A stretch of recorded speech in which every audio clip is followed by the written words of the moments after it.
I've also been working on this. So this is a little pipe organ.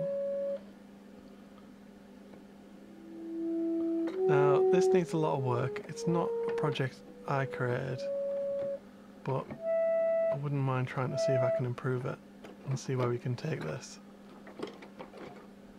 It'd be interesting to take this apart and see how it works.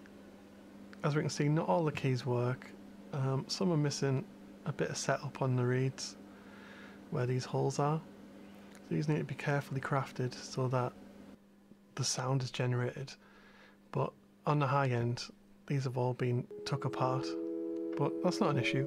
I'm more than confident we can come up with some solution to that.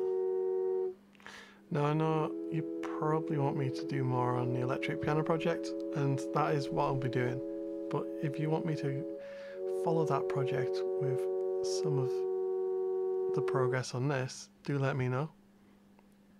I think this is a really cool project, and there might be some elements from this that we could learn from and use in our electric piano project.